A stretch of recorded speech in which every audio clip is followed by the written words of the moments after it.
எல்லோருக்கும் வணக்கம் நண்பர்களே. இன்னைக்கு நம்ம உற்சாக நியூஸ் சேனலில் எதை பற்றி பார்க்க போகிறோன்னா, முருகனுடைய சிறப்புடைய கோவில்களையே மிகவும் சிறப்பு வாய்ந்தது தான் சிவன்மலை உத்தரவு பெட்டி. இந்த சிவன்மலை உத்தரவு பெட்டியில் இருக்கும் பொருளை மாணவனுடைய உத்தரவாகவே பக்தர்கள் நம்புகிறாங்க. இதுவரைக்குமே சிவன்மலை உத்தரவு பெட்டியில் வைத்த பொருளால் என்னென்ன மாற்றங்கள் நிகழ்ந்துச்சு என்பதை பற்றியும், தற்போது வைத்துள்ள பொருளால் என்ன நடக்க இருக்குது என்பதை பற்றிய தெளிவான பதிவினை இந்த வீடியோவில் பார்க்கலாம். இது போன்ற சுவாரஸ்யமான தகவலை தெரிஞ்சுக்கொள்ள மறக்காமல் வீடியோவை எந்த இடத்துல ஸ்கிப் பண்ணாமல் தொடர்ச்சியாக பாருங்கள். லைக் பண்ணுங்கள், ஷேர் பண்ணுங்கள், கமெண்ட் பண்ணுங்கள். வாங்க வீடியோக்குள்ளே போகலாம்.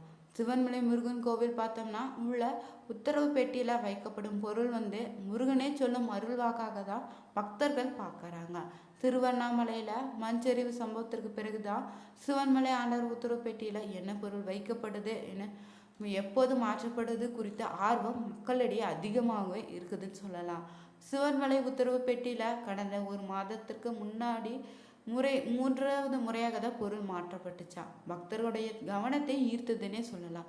தற்போது வைக்கப்பட்டுள்ள பொருளால் நாட்டில் நல்லதா கெடுத்தா அல்லது கெட்டது நடக்குமா என குழப்பம் ஏற்பட்டிருக்குது. திருப்பூர் மாவட்டத்தில் சிவன்மலை முருகன் கோவிலில் உள்ள ஆண்டவர் உத்தரவு பெட்டி மிகவும் பிரசித்தி பெற்றதுன்னே சொல்லலாம். இதில் வைக்கப்படும் வணங்கப்படும் பொருட்களால் நாட்டில் முக்கிய தாக்கத்தை ஏற்படுத்தி வருதுன்னு பக்தர்களுடைய நம்பிக்கையாக இருந்து வருது. இதே போல தான் கடந்த காலங்களில் பல சம்பவங்களும் நடந்து இருக்குதான். தண்ணீர், துப்பாக்கி போன்ற பல பொருட்கள் வைத்து வழிபட்ட போது தான் சுனாமி, போர் போன்றவையும் வந்திருக்குதான். இதே போல பல பொருட்களை வைத்து இதுவரை வழங்கப்பட்டிருக்குது. இருந்தாலுமே சமீப காலமாக பார்த்தோம்னா சிவன்மலை ஆண்டவர் உத்தரவு பெட்டியில் வைத்து பூஜை செய்யப்படும் பொருட்கள் அதிக முக்கியத்துவம் பெறுதுன்னே சொல்லலாம். சிவன்மலை முருகனும் பக்தருடைய கனவுல செஞ்சு குறிப்பிடும் பொருளை அந்த பக்தர் கனவுல கோவில் அர்ச்சகரிடம் தெரிவிப்பார். உடனடியாக அர்ச்சகருமே பூ கட்டி போட்டு உண்மைதானா என முருகப்பெருமானிடம் உத்தரவு கேட்பாங்க. அப்படி உண்மை என உத்தரவு வந்து விட்டால்தான் உத்தரவு பெட்டியில் ஏற்கனவே வைக்கப்பட்டுள்ள பொருள் அகற்றிவிட்டோம். தற்போது சொன்ன பக்தர் சொன்ன கனவுல வந்த பொருளை அந்த பெட்டியில் வைத்து வழிபடுவாங்களாம். மீண்டும் அடுத்த பக்தருடைய கனவுல சென்று சிவன்மலை ஆண்டவர் மற்றொரு பொருளை வைக்க சொல்லும் வரையவே முந்தைய பொருளையே பூஜை செய்வாங்க. வரிசையில தான் அகல் விளக்கு வைத்து பூஜையும் நடைபெற்றிருக்குது. திருவண்ணாமலையில சமீபத்தில் நடந்த ஒரு விஷயம்தான் கனமழை மண்சரிவு முன்கூட்டியே எச்சரிக்கும் வகையில தான் இருந்ததாக பக்தர்கள் கூறி வராங்க. தொடர்ந்து பார்த்தோம்னா மண் விளக்கு மாற்றப்பட்டு சிறிய கலசத்தில் கங்கை தீர்த்தம் வைத்து பூஜை நடத்தப்பட்டுருந்துச்சு. இந்த நிலையில தான் உசிலம்பட்டியை சேர்ந்த பக்தருடைய ஒருவரை கனவுல சிவன்மலை ஆண்டவர் சொன்னபடி தற்போது பார்த்தோம்னா திருவோடு முழுவதுமே திருநீர் நிரப்பி வச்சிருந்தாங்க. அதன் மீது பார்த்தோம்னா ருத்ராட்சமும் நோய் தீர்க்கும் புத்தகமான திருப்புகழ் மருந்து புத்தகமும் வைத்து வழிபட்டு வராங்க. கங்கை தீர்த்தம் வைத்து வழிபட்ட 11 நாட்கள்லேயே திருநீர் நிரப்பப்பட்ட திருவோடும் ருத்ராட்சமும் திருப்புகழ் புத்தகமும் மாற்றி வைக்கப்பட்டுச்சு. பக்தர்களை அதிக ஆர்வத்தை ஏற்படுத்தி இருக்குதுன்னே சொல்லலாம். இதான் பார்த்தோம்னா காங்கேயத்து அருகே சிவன்மலை சுப்பிரமணிய கோவிலில் ஆண்டவர் உத்தரவு பெட்டியில் வேய் வைத்து பூஜையும் நடத்தப்பட்டிருக்குதான். திருப்பூர் மாவட்டத்தில் காங்கேயம் அருகே தான் சிவன்மலை சுப்பிரமணிய கோவில் அமைஞ்சிருக்குது. கொங்கு மண்டலத்தை முருகப்பெருமான் குடிக்கொண்டிருக்கும் கோவில்களையே பிரசித்தி பெற்ற கோயில் இதுதான். வேறு எந்த நாட்டிலும் இல்லாத சிறப்பு இந்த கோயிலுக்கு இருக்குது. அது என்னன்னா ஆண்டவன் உத்தரவு பெட்டி தான். முருகப்பெருமானே பக்தரோட கனவுல தோன்றி குறிப்பிட்ட பொருளை கூறி அதை கோவில் முன்பாக உள்ள மண்டப தூணில் வைக்கப்பட்டுள்ள உத்தரவு பெட்டியில் வைத்து உத்தரவிடுவாங்க. உத்தரவு பெற்ற அந்த பக்தர் கனவுல நிர்வாகத்தில் அணுகி விவரத்தை கூறின பின்னே சாமியிடம் பூ போட்டு கேட்ட பின்னர் தான் பக்தர் கனவுல வந்த பொருளை உத்தரவு பெட்டியில் வைப்பாங்களாம். உத்தரவு பெட்டியில் வைக்கப்படும் பொருளுக்கு கால நிர்ணயம் எதுவும் கிடையாது. அடுத்த பொருள் பக்தருடைய கனவுல உத்தரவாகும் வரையுமே உத்தரவு பெட்டியில் வைக்கப்பட்டிருக்கும் பொருள் அப்படியே தான் இருக்குமா. முந்தைய காலங்களில் பார்த்தோம்னா சைக்கிள் வைத்து பூஜிக்கப்பட்ட போது தான் நவீன வாகனங்களுடைய பெருக்கத்தின் சைக்கிள் பயன்பாடு குறைந்து போனச்சுன்னே சொல்லலாம்.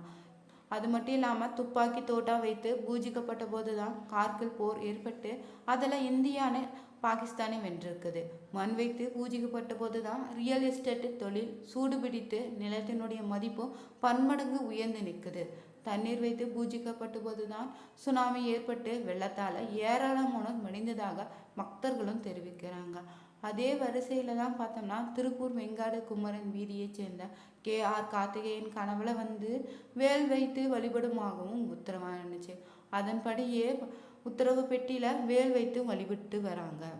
வரையுமே பார்த்தோம்னா இங்கு வந்து மண், துப்பாக்கி, ஏற்கலப்பை, ரூபாய் நோட்டு புத்தகம், சைக்கிள், அரிசி, மஞ்சள், இளநீர், தங்கம், சர்க்கரை, கணக்கு நோட்டு, பூமாலை, ருத்ராட்சம், 2 இளநீர்கள் என பல்வேறு பொருட்கள் வைத்து பூஜை செய்யப்பட்டிருந்துச்சு.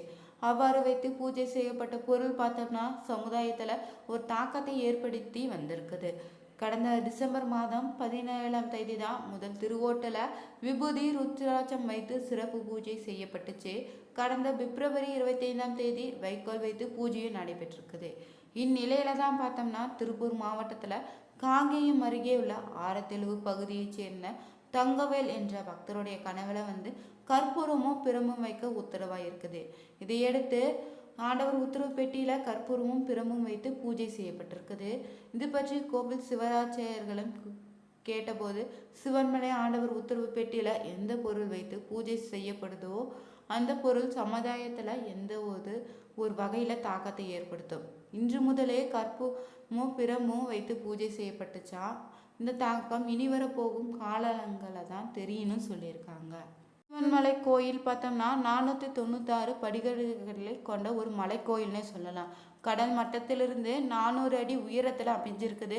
இத்திருக்கோயிலுக்கு வாகனங்கள் வந்து செல்ல 2 கிலோமீட்டர் வலைப்பாதை சாட்சியாக அமைந்திருக்குது. இத்திருக்கோயில மிகவும் பழமையானதோ சிவமும் ஸ்கந்தமும் வேறில்லை என்பதை உணர்த்தவே இம்மலை வந்து சிவமலை என்று போற்றப்படுதான். மூர்த்தி, ஸ்தலம், தீர்த்தம், உத்தரவு காரண பொருளாலே பல்வேறு சிறப்புகளை பொருந்திய தலமாக தான் சிவன்மலையில சொல்லப்பட்டிருக்குது. வரலாற்று சிறப்பும் மிகுந்ததாக இருக்குது. இம்மலையில தான் சிவபெருமான் வந்து இமயமலை வில்லாக வளைத்து அசுரர்களை அழிக்க முற்பட்ட போது அதிலிருந்து விழுந்த சிறு தொண்டே சிவன்மலைன்னு சொல்றாங்க. ஸ்ரீ ஆஞ்சநேயர் வந்து சஞ்சீவி பர்வதத்தை எடுத்து செல்லும் போதுதான் அதிலிருந்து உயர்ந்த மூலிகைகள் விழுந்து நிறைந்த மாமலைன்னு சொல்றாங்க. இம்மலையானது முதல் யுகத்துல பொன் மலையாகவும், 2ஆம் யுகத்துல பார்த்தோம்னா வெள்ளி மலையாகவும், 3ஆம் யுகத்துல செப்பு மலையாகவும், கலியுகத்துல கல் மலையாகவும் இப்படி மாறுதல்கள் பெற்றிருக்குது. காமரூப ஜோதிகிரி என்று ஆன்றோர் அழைப்பாங்க. இம்மலையில உண்மையம்மை தவம் புரிந்து வந்ததால தான் சக்தி சிவமலை எனவும் பல்வேறு பெயர்களை வழங்குறாங்க. இம்மலைக்கு பின்புறத்துல 4 கிலோமீட்டர் தொலைவில் பட்டலியூர் என்ற ஸ்தலம் இருக்குது. இந்த ஸ்தலத்துல உள்ள சிவபெருமான் வந்து புதல்வரே மூலஸ்தானத்துல ஸ்ரீ சிவசலாபதி எனும் திருநாமத்தோட ஸ்ரீ வள்ளியம்மையுடன் காட்சி தராங்க. வள்ளி தேவான சேன அம்பாள் சன்னதி தனியாக அமைஞ்சிருக்குது. உற்சவர் கல்யாண கோலத்துல வள்ளி தேவசேனா உடனமர சுப்பிரமணியராக காட்சி தராங்க. மகா மண்டபத்துல ஸ்ரீ நடராஜரும் ஸ்ரீ சிவகாமி அம்மா சன்னதி அமைஞ்சிருக்குது. பள்ளியறை அருகில உற்சவ மூர்த்திகள் சன்னதி அமைஞ்சிருக்குது. ஸ்ரீ நடராஜர் சன்னதி அருகில தான் சிவவாக்கிய சித்தர் முருக பெருமானை பூஜிப்பது போல சுதை பிம்ப சன்னதி அமைஞ்சிருக்குது. நுழைவு வாயில பார்த்தோம்னா துவார பாலகர்களோ நவ வீரர்களும் காட்சியளிக்கிறாங்க. மனிதர்களுக்கு ஏற்படும் ஜர நோய் தீர வழிபடும் கடவுளாக தான் ஸ்ரீ ஸ்ரீலோக நாயகி உடனமர ஸ்ரீ ஸ்ரீலோகநாத சுவாமி சன்னதி இருக்குது. ஆலய முன்புறமும் கொடிமரம் விநாயகர் சன்னதியும் பிரகாரத்துல ஸ்ரீ சூரியன் பல்லாண்டுகளாக உள்ள புளிய மரத்தடி விநாயகர் சன்னதி அமைஞ்சிருக்குது. மலையில அமைந்துள்ள கருணகிரிநாதரால் திருப்புகழ் பாடப்பெற்ற பெருமை கொண்ட முருகன் கோவில் தான் சிவன்மலை கோவிலா. மூலவராக சுப்பிரமணியரும் வள்ளியுடன் ஒரே கருவறையில திருமண கோலத்துல எழுந்தருள் இருக்காரு. பாட்டாளி என்ற கிராமமே பார்த்தோம்னா சிவன்மலை அமைந்துள்ள பகுதியாக சொல்லப்படுது. பால்வளம் மிக்க வனத்துல கோவில் கொண்டுள்ள நல்ல மங்கை உடனமரதான் சிரவணீஸ்வரர் மகனே என சிவன்மலை சுப்பிரமணிய சுவாமி கோயில் அமைஞ்சிருக்குது. மாலையை அணிவதால் ஆன்மீக பலம் அதிகரிக்கும். செவ்வாயில் ஏற்படும் கேடு பலங்களும் பாதிக்கல குறையும். கருங்காலி பார்த்தோம்னா நவகிரகங்களின் பாதிப்புகளையும் தோஷங்களையும் கட்டுப்படுத்துவதாக இருக்குது. எதிர்மறை ஆற்றல்களை அளிக்கக்கூடியதாக இருக்குது. கருங்காலி பொருட்களை பயன்படுத்துவது வழிபடுவதாலே குலதெய்வமும் எப்போது உடன் இருக்கும். இத்தகைய பயன்களை கொண்ட கருங்காலி மாலையை வாங்க விரும்பினா வீடியோல டிஸ்கிரிப்ஷன்ல கொடுத்துருக்க நம்பருக்கு கால் பண்ணுங்க. வீடியோல சிவன்மலை பற்றி தகவல்களை தெரிஞ்சுக்கொண்டோம். இது போன்ற சுவாரஸ்யமான பதிவுகளை நீங்க தெரிஞ்சுக்கொள்ளணும்னா மறக்காம நம்ம உற்சாக நியூஸ் சேனலையும் பெல் பட்டனை கிளிக் பண்ணி சேனலையும் சப்ஸ்கிரைப் பண்ணிக்கோங்க. லைக் பண்ணுங்கள், ஷேர் பண்ணுங்கள், கமெண்ட் பண்ணுங்கள். Thank you viewers.